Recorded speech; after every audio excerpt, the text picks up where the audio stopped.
భారత్లో 10 రోజుల పాటు లాక్డౌన్ ప్రకటించే అవకాశం ఉందా? అసలు నిజంగానే లాక్డౌన్ పెట్టే పరిస్థితి ఉందా అంటే ప్రజలకి నాయకులు లేదనే చెప్తున్నారు. కానీ ఒక పక్క ప్రజలు రోడ్లపైకి గ్యాస్ కోసం వచ్చినా లేదంటే పెట్రోల్ కోసం వచ్చినా కానీ వాళ్ళని కంట్రోల్ చేయలేని పరిస్థితి అయితే ఇప్పుడు క్లియర్గా కనిపిస్తుంది. మన దగ్గర ఎల్పిజి గ్యాస్ కొరత లేదంటూ ఎవరికి సిలిండర్స్ ఇవ్వకుండా ఇబ్బంది పెట్టే ప్రయత్నం జరుగుతుంది. క్లియర్గా ప్రజలు రోడ్లపైకి వచ్చి కొన్ని గంటల తరబడి వెయిట్ చేస్తూ ఉన్నారు ఈ గ్యాస్ కోసం. అలాగే ఈ చుమురు ఏదైతే ఉందో దానివల్ల కూడా మనకి ఇబ్బంది లేదు. పెట్రోల్ కావచ్చు, డీజిల్ కావచ్చు, మనకి బాగానే ఉన్నాయి, నిల్వలు ఉన్నాయంటూ చెప్తూనే ఇంకొక పక్క పెట్రోల్ దగ్గర కొన్ని అంటే ఒకేసారి ఒక్కొక్క బంకుకి వందలాది మంది ప్రజలు అక్కడికి వచ్చి గంటల తరబడి వెయిట్ చేసి పెట్రోల్ కొట్టించుకునే పరిస్థితి కూడా అక్కడ ఉంది. దాన్ని కూడా కంట్రోల్ చేయలేని పరిస్థితి. మరి ప్రజలు ఇలా బయటకు వచ్చినప్పుడు ఇట్లా ఇబ్బందులు పడుతూ ఉన్నప్పుడు కేంద్ర ప్రభుత్వం కావచ్చు, రాష్ట్ర ప్రభుత్వం కావచ్చు, దీన్ని సీరియస్గా తీసుకుని వారికి ఉన్న విషయాన్ని స్పష్టంగా తెలియజేసే ప్రయత్నం చేయాలి. కానీ దీనిపైన అయితే మాత్రం స్పష్టత అయితే లేదు. దీనికి కారణం ఏంటంటే మిడిల్ ఈస్ట్ కంట్రీస్లో ఏదైతే జరుగుతుందో ఇజ్రాయెల్కి, ఇరాన్కి, అమెరికాకి జరుగుతున్న ఈ వార్ ఆగిపోయింది, ఇక్కడతో అంతా బాగానే ఉంటుందని చెప్పేసి అనుకున్నాం. బట్ కాల్పులు విరామణ ప్రకటించిన తర్వాత మళ్ళీ దాడులు చేసుకుంటూ ఉన్నాయి.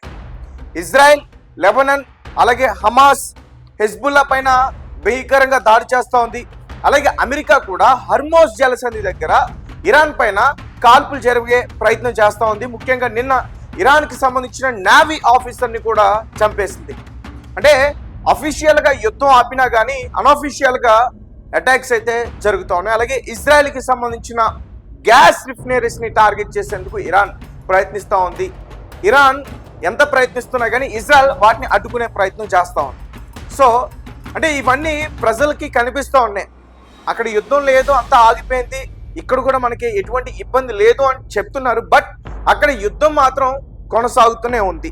ముఖ్యంగా ఈ పెట్రోల్, ఎల్పిజి షార్టేజ్, ఈ మిడిల్ ఈస్ట్ కంట్రీస్లో జరుగుతున్న ఈ వార్ వల్ల మన ఆసియా సైడ్ ఉన్న కంట్రీస్ అన్నిటికీ కూడా చాలా ఇబ్బంది వచ్చే పరిస్థితి అయితే ఉంది. ముఖ్యంగా Philippines, south Korea, Sri Lanka, Pakistan, Thailand, Vietnam ఇవన్నీ కూడా చాలా ఇబ్బంది పడే అవకాశం అయితే ఉంది. ఎందుకంటే ఈ హర్మోజ్ జలసంధి మార్గాన ఎప్పటి వరకు మనకి షిప్స్ ద్వారా ట్రేడింగ్ ఇక్కడికి అయ్యేది. అలాంటిది ఇప్పుడు ఆ సప్లై చైన్ అనేది ఆగిపోయింది. ఎందుకంటే హర్మోజ్ జలసంధి దగ్గర తీవ్రమైన ఉద్రిక్తత ఉండడం వల్ల.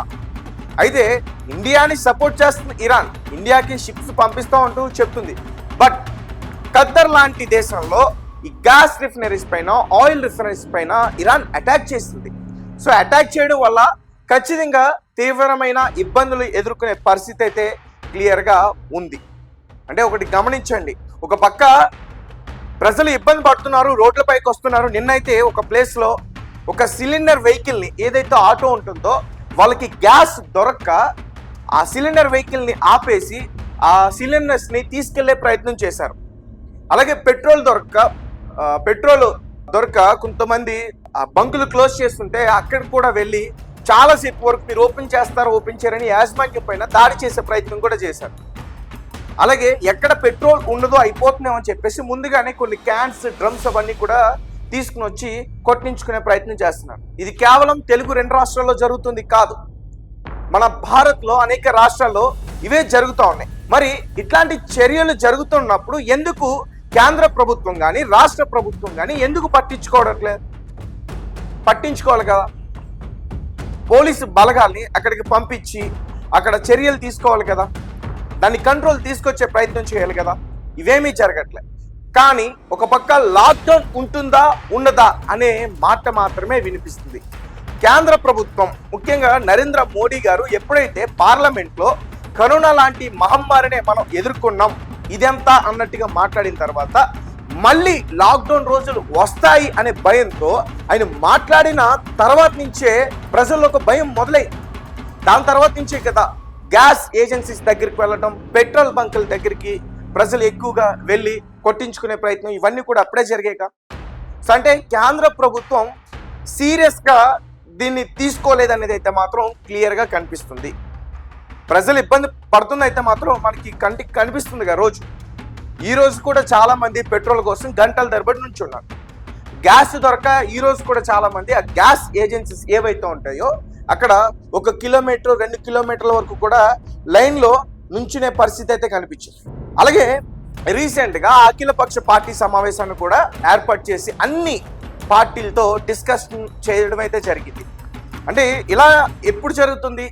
భారత్కి ఏదైనా ఇబ్బంది తలెత్తే అవకాశం ఉంటేనే ఈ అఖిలపక్ష పార్టీ సమావేశాలు జరుగుతాయి. అంటే ఏదైనా భారత్ క్రైసిస్ ఇబ్బందిలోకి వెళ్ళే పరిస్థితి కనిపించినప్పుడు ఈ రకంగా మీటింగ్స్ని ఏర్పాటు చేస్తారు. అలాగే ముఖ్యంగా నరేంద్ర మోదీ గారు కూడా ఈ అఖిలపక్ష పార్టీ మీటింగ్ కన్నా ముందు ఎవరైతే ఉన్నారో మంత్రులు ఒక ప్రత్యేక కమిటీని కూడా వేశారు. 7 ఎంపవర్డ్ గ్రూప్స్, ముఖ్యంగా ఈ ఫ్యూయల్ సప్లై గురించి, ఫెర్టిలైజర్స్ గురించి, సప్లై చైన్స్ గురించి, అలాగే ఇన్ఫ్లేషన్.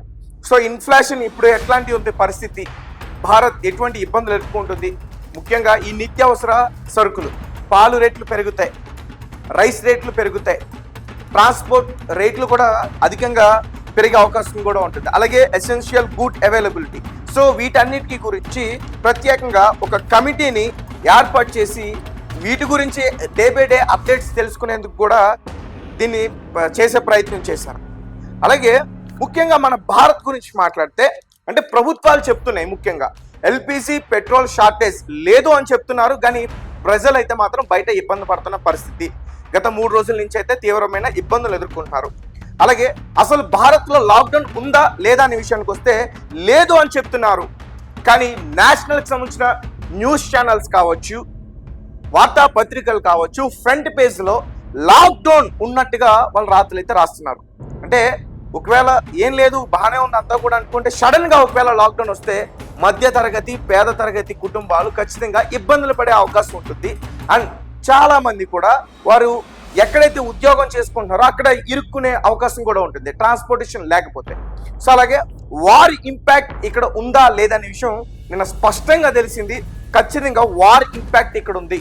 సో ఎల్పిజి షార్టేజ్ కావచ్చు, పెట్రోల్ కావచ్చు, నిత్యావసర సరుకులు కావచ్చు, ఇవన్నీ కూడా రేట్లు పెరుగుతున్నాయి, నిల్వలు తగ్గుతున్నాయి. సో వార్ ఇంపాక్ట్ ఉందా లేదా? ఖచ్చితంగా ఉంది.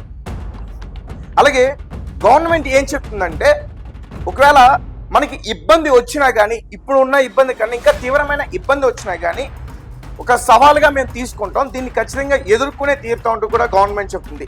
అలాగే మరీ ముఖ్యంగా ఈ మిడిల్ ఈస్ట్ కంట్రీస్లో, ముఖ్యంగా గల్ఫ్ కంట్రీస్లో మన ఇండియన్ సిటిజన్స్ చాలామంది అక్కడ ఇరుక్కుని ఉన్నారు. దగ్గరగా 3 కోట్ల మంది జనాభా అక్కడ ఉన్నారు.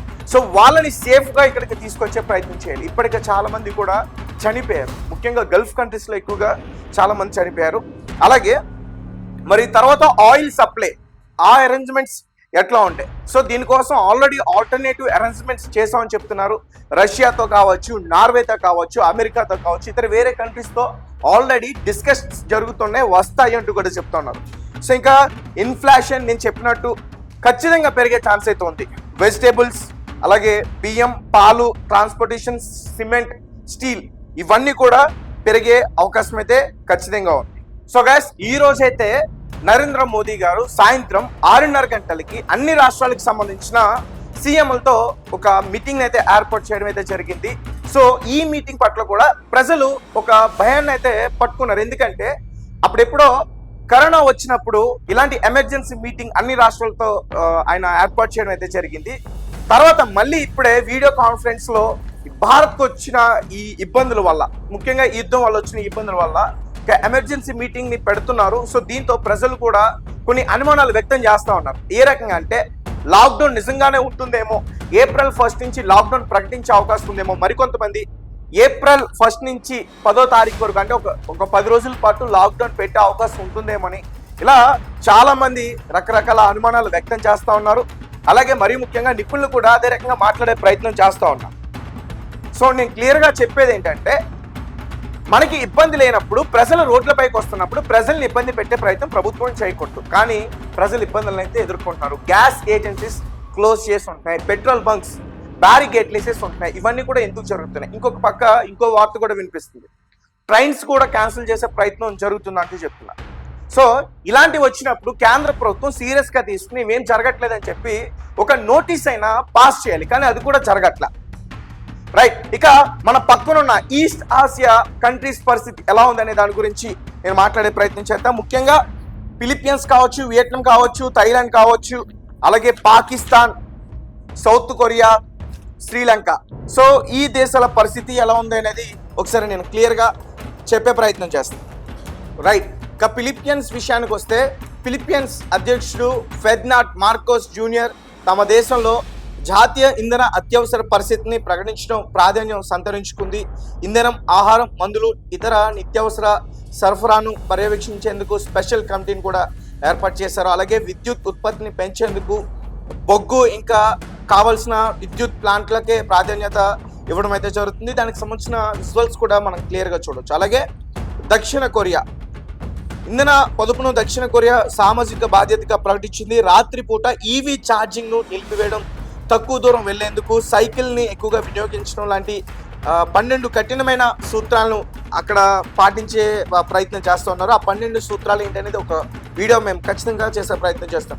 అలాగే శ్రీలంక, పాకిస్తాన్లో 4 రోజులే పని పెట్టే ప్రయత్నం చేశారు. అంటే వారానికి 4 రోజుల పని విధానాన్ని అమలు చేస్తున్నాయి. శ్రీలంకలో ప్రతి బుధవారం సెలవు దినంగా ప్రకటించారు.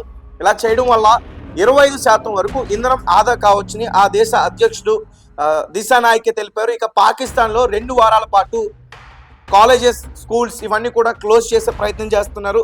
50% మంది ఉద్యోగాలకు వర్క్ ఫ్రమ్ హోమ్ చేసేందుకు పర్మిషన్ కూడా ఇచ్చేశారు.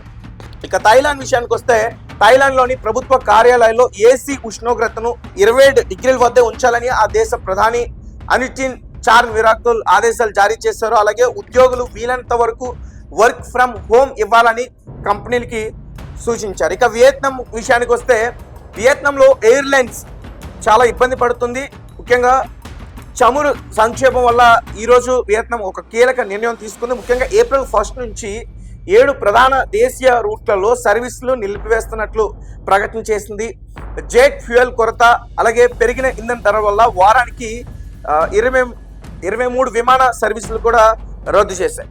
ఇక హర్మోజ్ జలసంధి విషయానికి వస్తే ముఖ్యంగా మన ఆసియా కంట్రీస్ అని కూడా హర్మోజ్ జలసంధి విషయానికి వస్తే మన ఆసియా కంట్రీస్ అన్నిటికీ కూడా చమురు అవసరాల కోసం 70 నుంచి 80% హర్మోజ్ జలసంధి రూట్ల పైనే ఆధారపడుతున్నాయి. యుద్ధం వల్ల ఈ మార్గం మూతపడటంతో సప్లై చైన్ తెగిందనే చెప్పాలి. యుద్ధం ఇలాగే కొనసాగితే ఈ సంక్షోభం వల్ల దేశాలన్నీ కూడా ఇంకా ఇబ్బందులు పడే అవకాశం ఉంటుంది. అలాగే కొత్తగా కొన్ని కఠిన నిబంధనలు కూడా అమల్లోకి వచ్చే ఛాన్స్ ఉందని చాలా మంది నిపుణులు చెప్తా ఉన్నారు. సో గైస్, మీరేం చెప్తారో మీ కామెంట్స్ ఏంటి? మిడిల్ ఈస్ట్ కంట్రీస్లో అయితే యుద్ధం ఆగలేదు. అఫీషియల్గా కాల్పులు విరామణ ప్రకటించిన తర్వాత కూడా, సీజ్ ఫైర్ ప్రకటించిన తర్వాత కూడా అనఫిషియల్గా ఇజ్రాయెల్, లెబనాన్, హమాస్ ఇంకా హెజ్బుల్లా ఇవి దాడులు చేసుకుంటూనే ఉన్నాయి. అలాగే ఇరాన్ కూడా దుబాయ్ లాంటి ప్రాంతం పైన దాడి చేస్తుంది. దుబాయ్ని కూడా మేము ఆక్రమించుకుంటా ఉంటూ కూడా చెప్తా ఉంది. అమెరికా కూడా హర్మోన్ జలసంధి దగ్గర అటాక్స్ చేస్తూ ఉంది. సో అంటే యుద్ధం అయితే ఆగలేదు, ఇది క్లియర్. సో యుద్ధం ఇలాగే కొనసాగితే ఖచ్చితంగా ఆసియా కంట్రీస్కి ఇబ్బంది వచ్చే అవకాశం అయితే ఉంది. సో అంచేత ఈరోజు సీఎం అన్ని రాష్ట్రాలకు సంబంధించిన సీఎంస్తో ప్రధానమంత్రి ఒక మీటింగ్ అయితే ఏర్పాటు చేశారు. సో మరి చూద్దాం, 6:30 గంటల తర్వాత మీటింగ్ సంబంధించిన విషయాలు ఒకసారి మళ్ళీ మేము చెప్పే ప్రయత్నం చేస్తాం.